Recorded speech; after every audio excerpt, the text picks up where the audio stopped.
मंगल, मैं सौम्या को डिफेंड नहीं कर रहा हूं। मैं जानता हूं उसने 1000 गलतियां की है, लेकिन मेरा बच्चा तो निर्दोष है ना।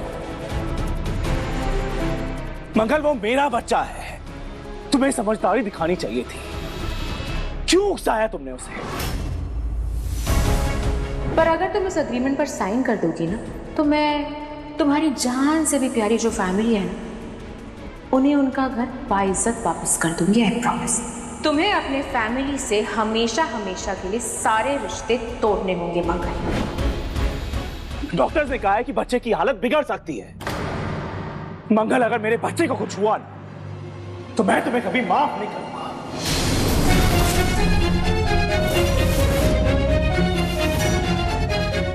अगर आप बोल चुके हैं तो मैं बोलूं?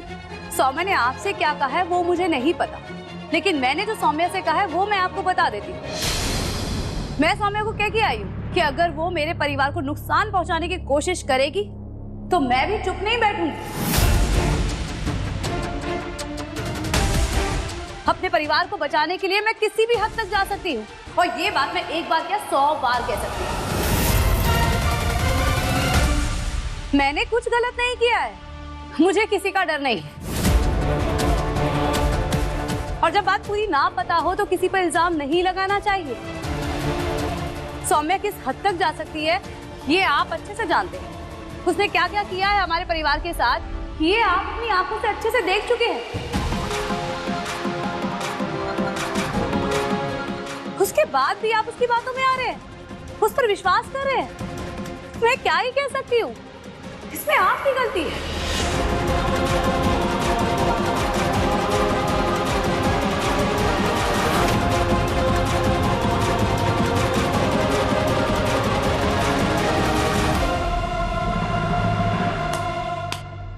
वाह, देख रही हैं अपने सपूत को? आपका बेटा वो कुत्ते की पूंछ है जो 12 साल नली में रखी थी, फिर भी टेढ़ी की टेढ़ी निकली। फिर भी ये नहीं सुधरेगा, चाहे मर जाओ तुम। बता रही हूँ मैं। हाँ, तुझे भी। किसी से क्या ही कहे कुसुम, अपना ही सिक्का खोटा निकला। आदित्य ऐसा कैसे कर सकता है? ऐसा लगता है कि सौम्या से बड़ा धोखा तो हमें हमारे अपने बेटे ने दिया है।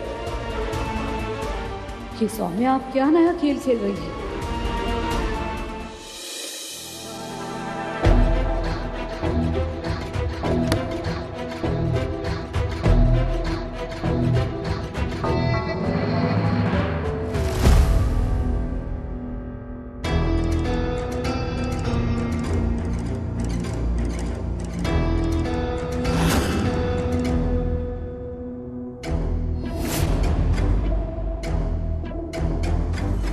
थैंक गॉड तुम आ गया था। अभी डिस्चार्ज किया मुझे, और मैं यही सोच रही थी कि इस हालत में मैं अकेले घर कैसे जाऊंगी। उस मंगल की सारी बातें मेरे दिमाग में घूमेंगी, स्ट्रेस और एंजाइटी हो जाएगा मुझे, और वो बेबी के लिए ठीक नहीं है ना। लेकिन अब तुम आ गई हो ना, आई विल बी फाइन। चले? हेलो, इनके डिस्चार्ज पेपर सबमिट हो गए हैं, तो आप अपनी वाइफ को घर ले जा सकते हैं। ये कुछ मेडिसिन है, दवाइयाँ मिस नहीं होनी चाहिए। यू नो, आपकी वाइफ का लास्ट मंथ चल रहा है, इन्हें एक्स्ट्रा केयर की ज़रूरत है। अगर कोई भी प्रॉब्लम हो तो हमें इमीडिएटली कॉल करें। डोंट वरी डॉक्टर, अभी आ गए हैं ना, ये मेरा बहुत अच्छे से ख्याल रखेंगे। He is the best husband. Oh, that's good.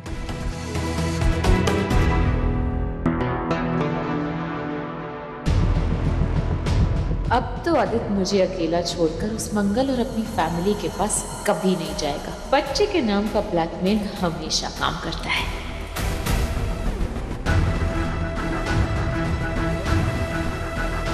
घर चले बेबी, आज रात कैंडल लाइट डिनर करते हैं। मैं सब कुछ ऑर्गेनाइज कर लूंगी।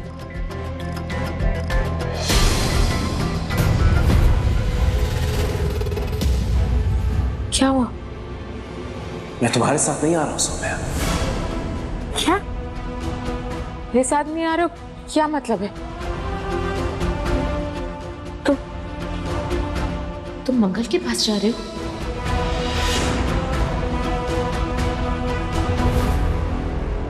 What is wrong with you, Aditya? अभी अभी डॉक्टर ने कहा ना, मेरे प्रेगनेंसी का लास्ट मंथ चल रहा है, बहुत ही सेंसिटिव टाइम है आदित्य, एक्स्ट्रा केयर लेने की जरूरत है। और तुम मुझे अकेले छोड़कर चले जाओगे।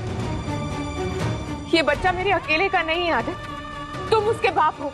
Take some bloody responsibility, damn it. Responsibility ले रहा हूं सौम्या, इसलिए जो बच्चे के लिए सही है वो कर रहा हूं, और उसके लिए मैंने कदम उठा लिया है।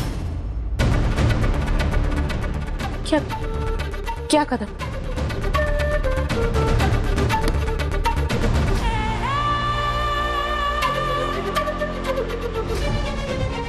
क्या, कौन है ये? What's going on, Aditya?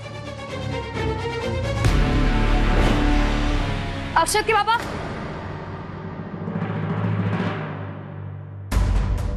आप जानना चाहते थे ना कि मेरे और सौम्या के बीच क्या बात हुई? तो सुनिए, सौम्या ने मुझसे कहा कि वो अम्मा पापा आपको और बच्चों को वो घर वापस दे देगी, लेकिन बदले में मुझे आप सबकी जिंदगी से हमेशा हमेशा के लिए दूर चले जाना हो। ना मैं अम्मा पापा से मिल सकती हूँ, ना ही अपने बच्चों से। कभी पलटकर तक नहीं देखूं उनकी तरफ। एक तरह से मर जाऊं सबके लिए। उसने बकायदा एक कॉन्ट्रैक्ट भी बना रखा था जिसमें ये सारी बातें साफ साफ लिखी थी, और उसने मुझसे कहा कि मैं वो साइन कर दूं, पर मैंने साइन नहीं किए। अक्षत के पापा, हमें अपना घर वापस चाहिए, दीवारें और ईंट पत्थर नहीं। हाँ, मैं अपने परिवार के लिए अपनी जान भी दे सकती हूँ, लेकिन इस कुर्बानी का क्या मतलब जब मेरे बच्चे अपनी माँ को ही खो दें? और सच बताओ तो मुझे सौम्या पर जरा भी भरोसा नहीं है।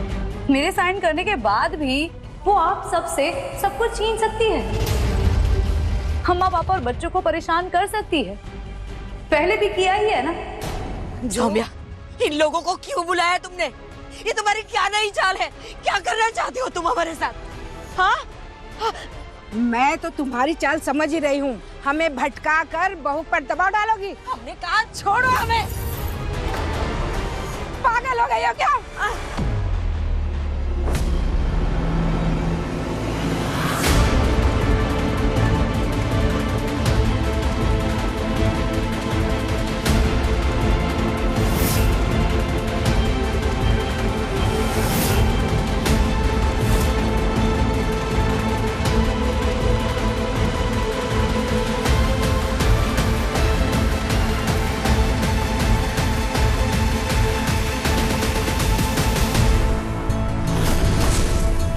ये क्या हो रहा है?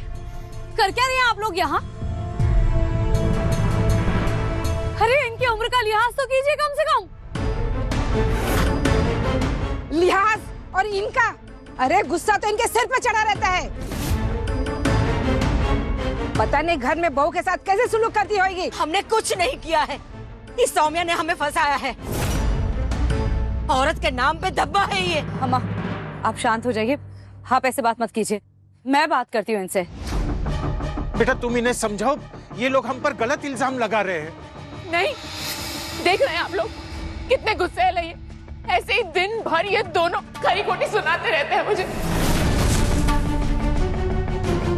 मैं भी क्या कर सकती हूँ इस हालत में? बच्चा है मेरे पेट में, कहाँ जाऊंगी मैं? सौम्या, तुम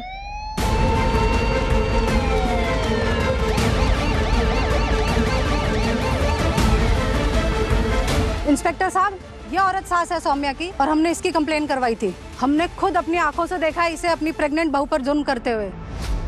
ये देखिए कितनी बेरहमी से मारते हैं ये दोनों बुढ़ा बुढ़ी अपनी बहू को। ये झूठ है इंस्पेक्टर साहब। नहीं, हमने कुछ नहीं किया।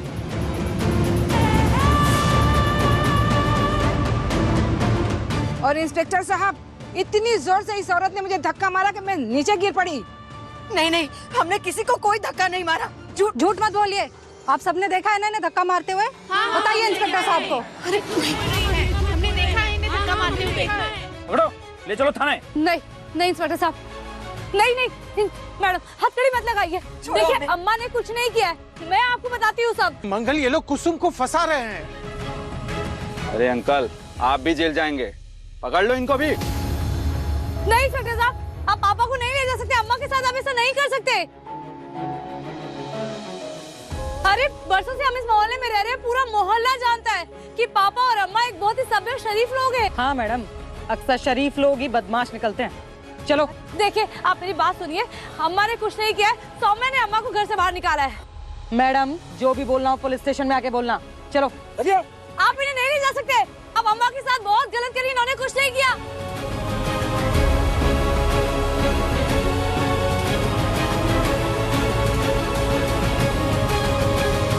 तुम गलत कर रही हो सौम्या, बहुत पछताओगी।